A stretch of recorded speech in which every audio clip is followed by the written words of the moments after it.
Yo, what's poppin'? So, time to look at the Philadelphia Fusion, who are currently fourth in APAC with 9 points and a 6-6 record. The +1 map differential got a lot of points from the tournament so far. So, the roster of Carpe, MN3, Zest, Fury, Aim God, Fixa, and Bellisaria, with Carpe being basically on the bench the entire midseason madness. I don't think he really played at all.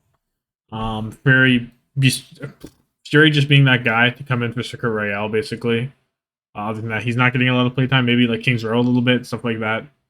But mostly it's Bellisaria, Zest, MN3, Fixing Aim God doing the most. And this entire team is just winning off of Zest and MN3 and Bellisaria. The backline is pretty not impactful. Like, it's impactful, but kind of in a bad way at times.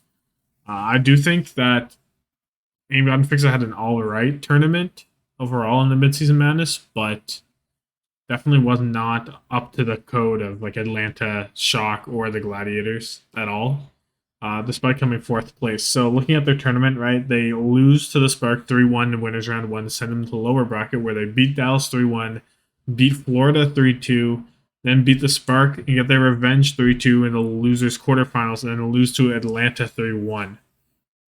So technically the furthest an APAC team made it, and it was fourth, so that's not bad, but not the team that most people thought was going to make it the furthest from APAC going in.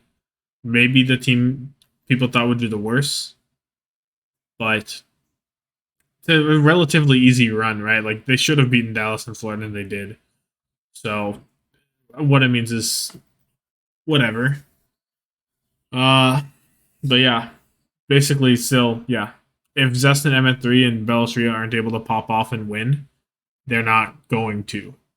And that's kind of what this showed against Spark in the first match and against Atlanta in the last one. They just, if they're getting outperformed, if they're not able to do anything, it looks bad. And actually, in that losers finals, they were like non-existent, or losers semifinals rather. They were basically non-existent against Atlanta. Aim God actually was like getting most of the kills, but just Aim God is getting your kills that deep in. It's a pretty bad look.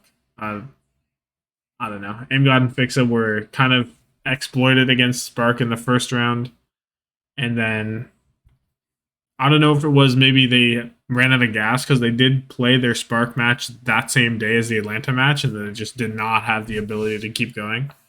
I don't know what it was. They were unable to do it, but I don't know, not bad. So looking at their schedule, the biggest thing is this team going to be consistent? Because they've been inconsistent in both of their qualifiers. They've looked good, they've looked bad both times. First time they came out like looking like the best team in APAC, basically, and then they kind of died down. And then this time they looked kind of bad at the start, but then they got so good they even beat Seoul in their final game of the qualifiers.